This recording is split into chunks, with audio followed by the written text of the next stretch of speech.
Bonjour. J'espère que tout le monde va bien. Et j'espère que la guerre contre cette pandémie trouvera sa fin le plus vite possible.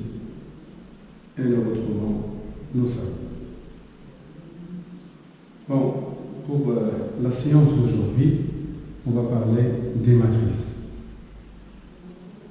Je vous ai déjà envoyé le cours sur les matrices, le cours entier, du premier jusqu'à la fin, détaillé avec des démonstrations et des exemples.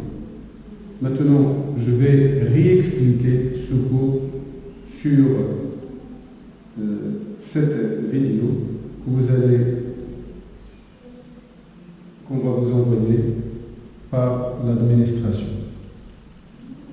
Matrice.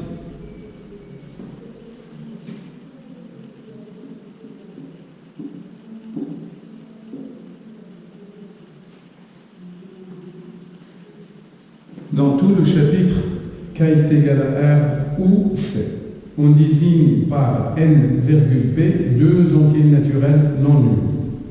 Alors, la définition 1, une matrice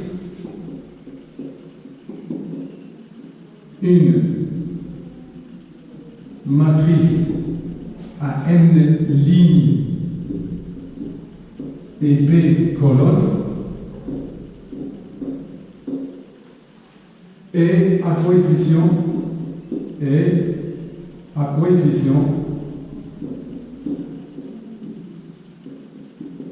donc est une application.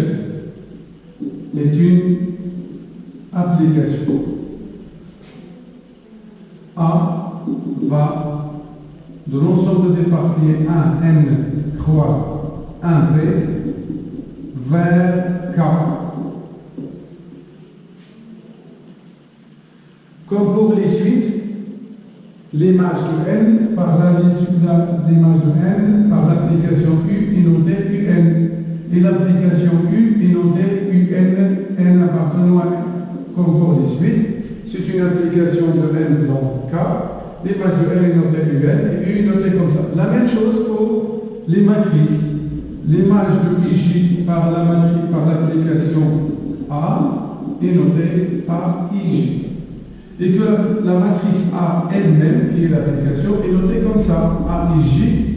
Alors là, nous avons N parcours N, là nous avons I parcours un ensemble fini de 1 jusqu'à N, et J parcours aussi un ensemble fini de 1 jusqu'à N.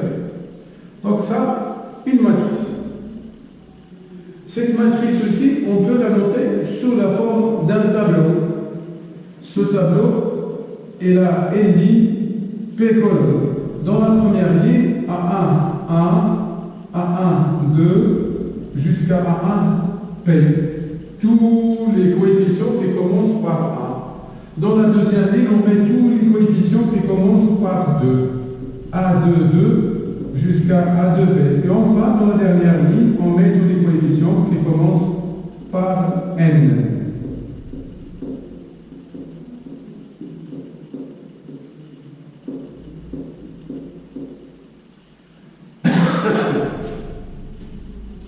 Le premier indice, I, indique le numéro de la ligne. Le deuxième indice indique le numéro de la colonne. Alors ici, 1, partout 1, c'est le numéro 1. Partout 2, c'est la ligne numéro 2. Et là, si vous voyez que le 2 se trouve à la deuxième indice, c'est la colonne numéro 2. Le deuxième indice indique le numéro de la ligne. On dit aussi qu'il y a une matrice rectangulaire. En général, ce tableau il a la forme d'un rectangle. N lit, P colonne, ça dépend. Est-ce que c'est N qui est plus grand que P ou P plus grand que N? En général, c'est un tableau rectangulaire et on dit que A est une matrice rectangulaire de type NP, comme si vous dites N ligne P colonne, ou bien comme si vous dites la longueur égale à N, la largeur égale à P, si vous voulez, ou inversement. Ou bien le format NP, Lorsque N égale à P, à ce moment-là, le rectangle devient un carré. On appelle ça tout simplement matrice carrée d'ordre N. Au lieu de dire de type N, on dit dit aussi d'ordre n. On dit aussi que A est une matrice colonne si P égale 1. Si P égale 1, on va avoir une seule colonne. On l'appelle matrice colonne. Si N égale 1, on va avoir une seule ligne. On l'appelle matrice ligne. L'ensemble des matrices rectangulaires à n lignes P colonne, l'ensemble des matrices à n lignes P colonne et à coefficient donc A est noté NP de K. Matrice n ligne P colonne, coefficient sans donc A. Et lorsque P égale n, on a tout simplement N de K. L'ensemble des matrices carrées d'ordre n. N de K. Lorsqu'on aura un seul indice, ça signifie le nombre de lignes égale au nombre de colonnes. Maintenant, on passe aux deux. Matrice et application linéaire. Matrice et application linéaire. Maintenant, matrice d'un vecteur. Matrice d'un vecteur. Lorsque je prends dimension de E égale n, B égale A jusqu'à En, une base de E, X, un vecteur de E. Il existe un unique n nuclé, x1 jusqu'à xn, appartient à k puissance n, tel que x égale sigma, k varie de 1 jusqu'à n, xk, ek. Ça, ce sont les composantes ou les coordonnées du vecteur x dans la base B. Ces coordonnées vont former une matrice colonne.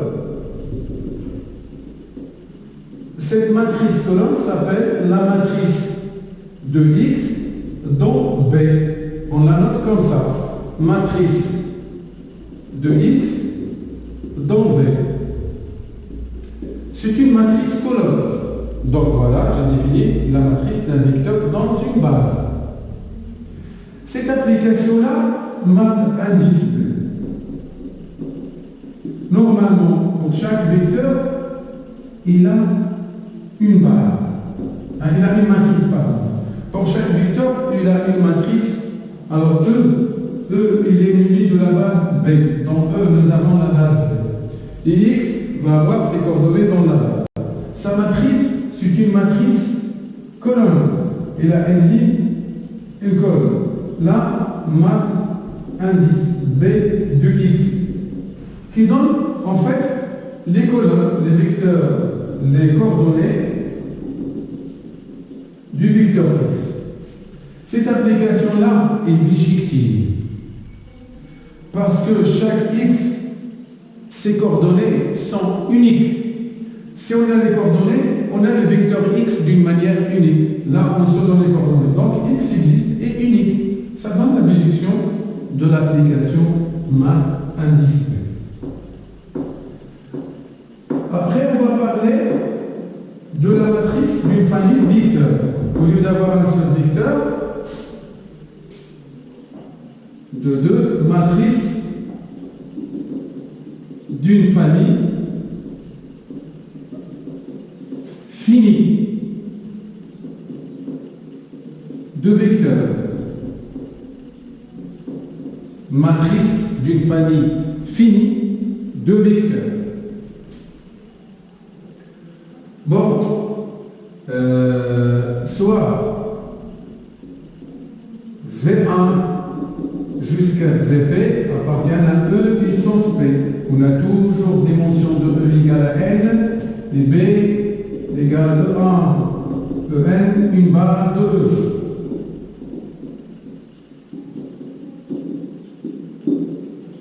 Quel que soit J, un élément entre A et P, VJ s'écrit d'une manière élevée dans la base. Les coordonnées de VJ, on les note comme ça. A1J, A2J, jusqu'à ANJ appartient à K puissance N, tel que VJ égale A1J de 1 plus A2J de 2 plus A-N-J-E-N. La matrice A égale A et J. C'est une matrice qui a N lits P colonnes. Il est appelé matrice de la famille V1 jusqu'à VP, dont B. Cette matrice-là, elle s'appelle la matrice de VA jusqu'à VP dans B.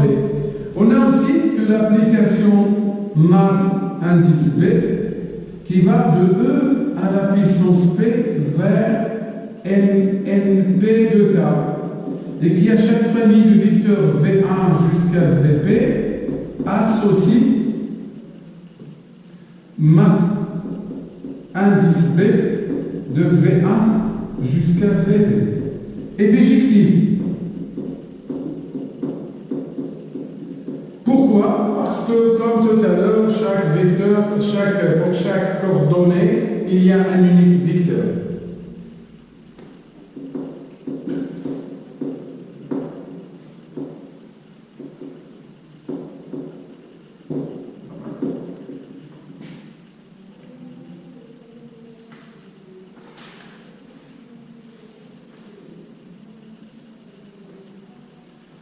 Un exemple.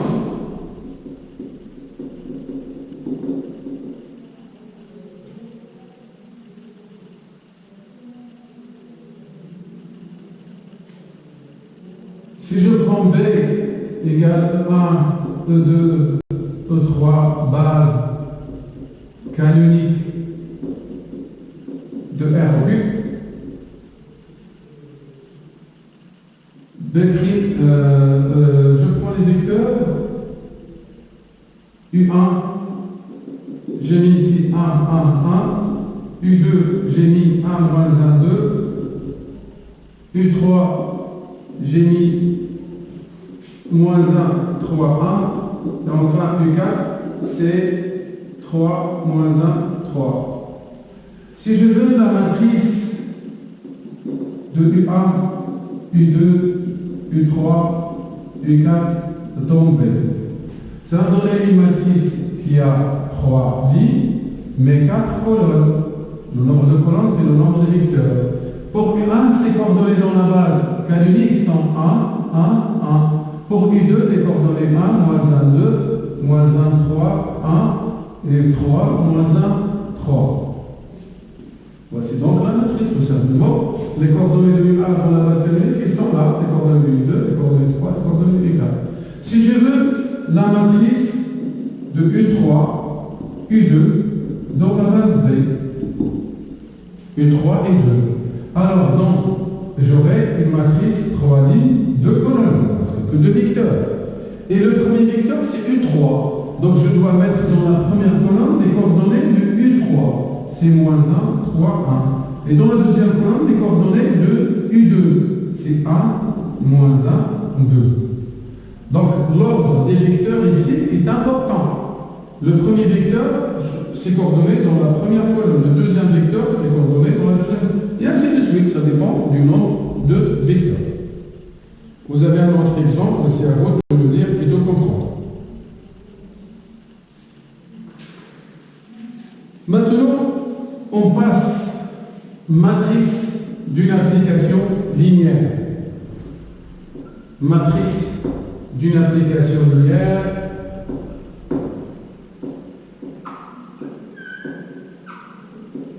Matrice d'une application linéaire.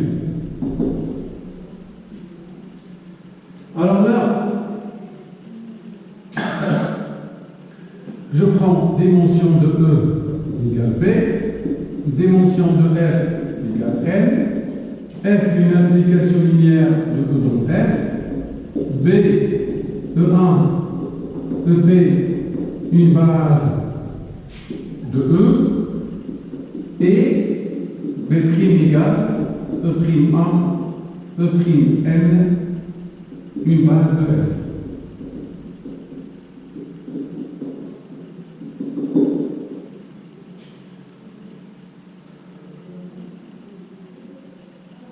Quel que soit J, un élément entre A et B. F de EJ est un élément de R. Donc, F de EJ est une combinaison linéaire des éléments de B'. C'est-à-dire F de EJ, ça fait sigma, I varie de A jusqu'à N, A et J, E', A est égal A et J est appelée la matrice de R relativement aux bases B, B', ou bien dans les bases B, B'. Comme remarque, on peut voir la matrice de F relativement aux bases B, B', c'est la matrice de la famille de vecteurs F de B dans B'. On se ramène à la matrice d'une famille de vecteurs. Mais quels sont ces vecteurs-là? C'est F de A, F de E2, et voilà, à la place de VI, vous avez F de E, F de EJ, de VJ, vous avez F de EJ. Donc, c'est ça. C'est la matrice relativement à B', F de EA jusqu'à F de EP. Ça s'appelle matrice de F dans deux bases. Pour les vecteurs, on a une seule base, un seul espace. Pour l'application linéaire, deux espaces, deux bases. Donc la matrice de F relativement aux deux bases, ou bien dans les deux bases.